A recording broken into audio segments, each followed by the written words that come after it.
Oi, gente. Pois é, de forma absolutamente previsível, aliás, como eu disse, não é? A Folha de São Paulo colocou como matéria de capa a fala da Folha Digital, né? A fala do Ricardo Barros, o líder do governo, dizendo que Bolsonaro não poderia ser mais criticado por aglomerações, não é? E várias pessoas da direita estão dizendo que a máscara caiu e que a esquerda é hipócrita e tal.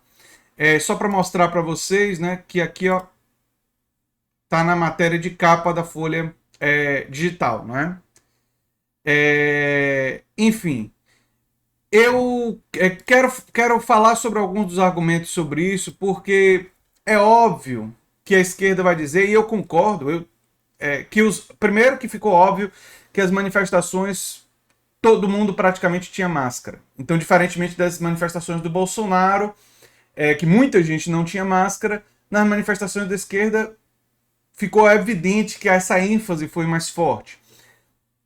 Os organizadores pediram distanciamento social, embora isso não tenha sido sempre cumprido por impossibilidade pela quantidade de pessoas. Porque, diferentemente do que a direita disse, de que foi pouca gente, eles ficaram minimizando, em vários lugares do Brasil, a aglomeração aconteceu porque foi muita gente. Teve uma participação gigantesca da população, o que é absolutamente compreensível diante da gigantesca indignação que a população tem com o governo Bolsonaro por todos os absurdos que realizou.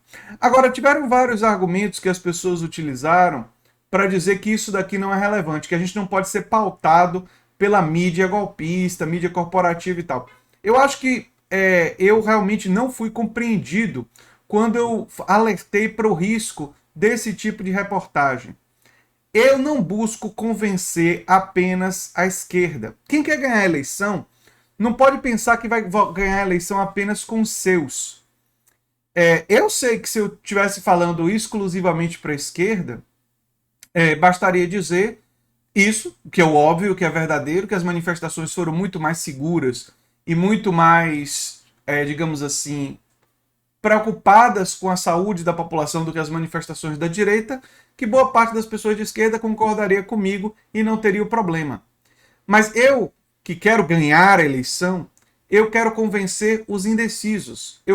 Quero convencer as pessoas que não são de esquerda. E o grande problema desse tipo de argumento da direita não é para a maioria do meu público que é de esquerda e não será persuadido por esse argumento e vai dizer claramente que Bolsonaro é condenável não só pelas diversas aglomerações que ele realizou, mas por muitos outros motivos também pela inoperância em conseguir as vacinas, por ter sido contra as medidas de distanciamento dos governadores, lockdown e tudo mais, e por muitos outros motivos, para não falar na rachadinha e todo o resto, né?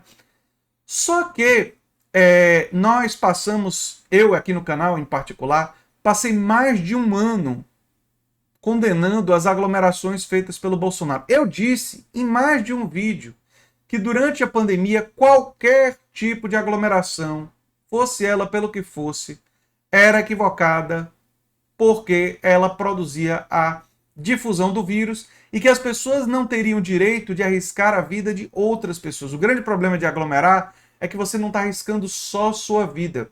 Se fosse uma coisa que você não transmitisse para ninguém, se você estivesse arriscando apenas a sua vida, não seria problema nenhum. Mas você está arriscando a vida dos seus vizinhos, a vida dos seus parentes que ficam em casa, você está arriscando a vida de outras pessoas, não apenas a sua. Então, e eu disse isso várias vezes. Por isso, se eu nesse momento não lembrasse do que eu falei no passado, eu seria de fato um hipócrita completo. Seria muita hipocrisia da minha parte esquecer tudo que eu falei durante mais de um ano contra as aglomerações. E se tem uma coisa que eu não sou, é hipócrita. Né? Eu falei isso no passado, não vou apagar os vídeos, aliás, diferentemente da direita, né? Gente de direita que apoiou o Bolsonaro e que apoiou e que defendia cloroquina, e um monte de gente que foi aí apagando o vídeo, né? Tentando fazer de conta que não fez, né? Fazendo uma limpeza histórica aí no que falou. Eu tenho um procedimento diferente. Eu falei sim sistematicamente contra todo tipo de aglomeração no passado e não vou apagar meus vídeos estão lá, né? E, inclusive, esses eu acredito que eu estava absolutamente correto, mas, inclusive, vídeos que por acaso eu tenha errado, eu faço um outro vídeo explicando meu erro e tal, mas não apago vídeos passados, né? Não é um procedimento meu de ficar apagando vídeos, né? Pegar, assim, uma grande quantidade de vídeos que, por acaso, eu acho que tem algum tipo de problema e sair apagando tudo. É uma coisa que eu realmente não faço. E é importante a gente ter clareza disso, porque a questão dos indecisos é que é o grande problema. A questão daquelas pessoas que vão ser suscetíveis a um argumento. Por exemplo, boa parte das pessoas que desaprovam o bolsonarismo, elas passaram a desaprovar o Bolsonaro, entre outros motivos, porque a gente criticou as aglomerações. Porque a aglomeração que o Bolsonaro produziu se tratava do crime mais óbvio, se tratava da atitude mais obviamente equivocada durante uma pandemia agravada pelo fato de que o Bolsonaro, e aí sim, é uma diferença importante ser ressaltada, ele ia sem máscara, ele incentivava o não uso da máscara, então ele, além de aglomerar, ele aglomerava com insegurança ainda maior. Isso é verdade. Esse argumento, ele agora já está um pouco fragilizado. É verdade. Pelo fato da esquerda ter feito aglomeração. Mas fez aglomeração como? Com máscaras, com álcool gel, com ênfase no distanciamento, mas fez aglomeração. Se a esquerda fizer mais manifestações desse tipo, esse argumento vai ser mais fragilizado. A dúvida que nós temos é: esse é um argumento central para enfraquecer o bolsonarismo? Eu aqui no canal apostei desde o início que era, porque me parecia uma coisa óbvia. Você via que era uma atitude equivocada, absurda do bolsonarismo.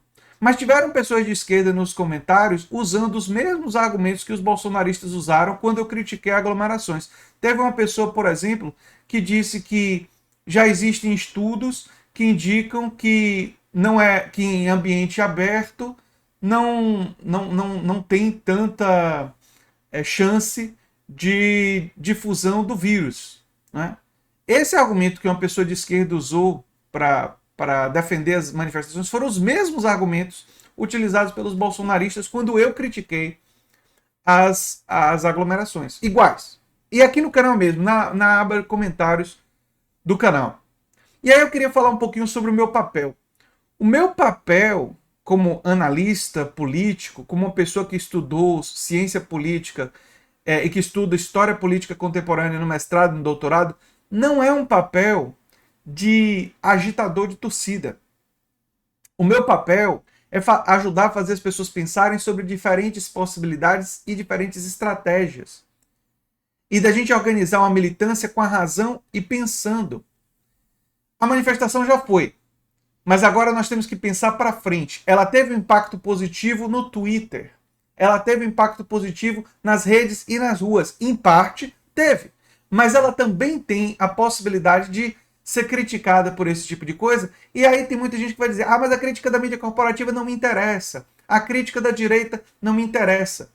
Pode não interessar a você, mas você não é a única pessoa que existe na sociedade.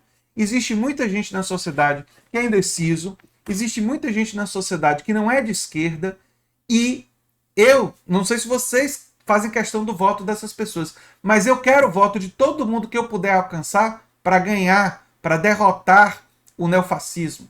Eu quero, isso pode ser um pouco controverso dizer isso, mas eu quero ganhar. Eu quero que o neofascismo seja derrotado e nunca mais volte. E para isso, eu não quero só os votos de pessoas progressistas, de esquerda. Eu quero o voto de todo mundo que pode reconhecer o óbvio, que Bolsonaro é um genocida e que precisa ser derrotado. Eu quero reconhecer que eu quero que as pessoas reconheçam que todo tipo de neofascismo, mesmo que não seja do Bolsonaro, porque não achem que o bolsonarismo vai acabar com o Bolsonaro, não, ele seja derrotado. E para isso a gente tem que atingir pessoas que vão olhar para um argumento como esse do Ricardo Barros e, diferentemente de vocês, vão dizer assim: pois é, a direita faz aglomeração, a esquerda faz aglomeração, então a aglomeração não é mais critério de criticar ninguém. Você pode achar que esse argumento dele é um absurdo. E eu concordo em parte com você, porque foi uma manifestação popular da esquerda contra diversas aglomerações sem máscara do Bolsonaro. E é óbvio que a irresponsabilidade do Bolsonaro comparado com a esquerda é muito maior. Foi muito maior. E a esquerda enfatizou o uso de máscara, álcool gel. Tudo isso é óbvio. Tudo isso é óbvio. Mas, se a esquerda fizer outras manifestações de rua, progressivamente, esse argumento não vai poder ser utilizado contra o Bolsonaro das aglomerações, porque ele vai ser diluído a sua potência na sociedade. E é possível que parte da impopularidade do Bolsonaro esteja relacionada a esse tipo de atitude que reconhecidamente é absurda, reconhecidamente é equivocada. Então eu acho que essa clareza é importante.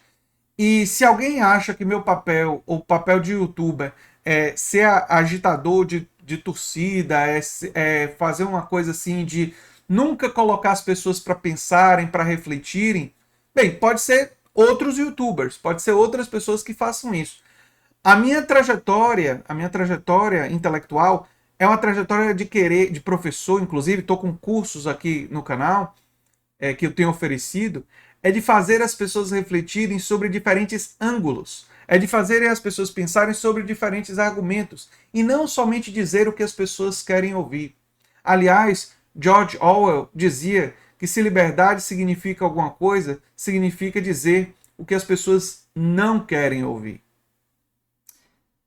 E esse é um componente muito importante da minha reflexão, porque se a gente vai lutar, e eu defendo que a gente lute, para derrotar o genocida, a gente precisa lutar com inteligência.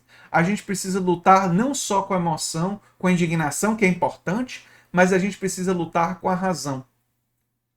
E daqui para frente a gente tem que pensar sobre isso e medir a frequência de manifestações de rua e o quanto elas vão ajudar e o quanto elas podem prejudicar, porque vão existir outras. E essa reflexão tem que fazer parte do nosso cálculo político. Porque a verdade é que, eu não sei vocês, mas eu não aguento, eu não quero mais neofascismo no poder. Não. O sofrimento tem sido grande demais. E qualquer coisa que possa favorecer o neofascismo no poder, possa convencer eleitores indecisos a, na dúvida, e com aquele que é culturalmente mais conservador, como muitos deles, é uma coisa que precisa ser refletida. E eu sugeriria a você a conversarem com pessoas que não são de esquerda, que são indecisas, para vocês verem que muitas vezes eles fazem avaliações e têm pontos de vista diferentes dos nossos. Eu faço um esforço continuamente de me colocar no lugar de pessoas que pensam diferente de mim. E como as notícias e como a repercussão pode repercutir na mente de pessoas que são diferentes de mim. Porque eu irei lutar sempre por uma sociedade mais democrática, eu irei lutar sempre por uma sociedade mais justa, irei lutar sempre contra negacionistas e neofascistas. Sempre. Mas eu não tenho tanta certeza que todos os brasileiros são como eu. Boa parte dos brasileiros votou em Bolsonaro. Essa é uma realidade que a gente precisa se defrontar. E, se nós não formos estratégicos, a gente não tem nenhuma certeza, assim, uma certeza absoluta, que a gente vai ganhar. Nesse momento, as fichas estão muito mais do nosso lado. Ainda bem, as pesquisas todas sinalizam que Bolsonaro caminha para ser derrotado, se não no impeachment, em 2022. Mas essa certeza não dá para ter. E a gente tem que agir com emoção, com indignação, mas também com razão. Porque para uma pessoa de esquerda, a Folha de São Paulo pode ser absolutamente irrelevante. Né? E esses argumentos da direita podem ser absolutamente irrelevantes. Mas quando eles forem para a televisão, quando eles forem para os meios de comunicação e quando eles atingirem e vão atingir pessoas que não são de esquerda, a gente não sabe se eles serão ou não serão irrelevantes. E é muito importante que a gente pense não só para aqueles que já concordam com a gente, mas que a gente pense também naqueles que não pensam como a gente. E a sociedade brasileira não é dividida só entre bolsonaristas e esquerda. Existe um monte de gente confusa no meio, culturalmente meio conservadora, que pode ser que decida as eleições e que pode ser permeável a diferentes argumentos, nossos e os deles. E vamos ser estratégicos para garantir que sejam os nossos que sejam vitoriosos, porque o preço de ser derrotado é um preço alto demais para a gente pagar mais uma vez. E era o que eu tinha para falar sobre esse assunto. Eu sou André Teixeira Jacobino, o canal é a Nova Máquina do Tempo e a gente se vê em breve em um outro vídeo. Tchau, tchau, gente.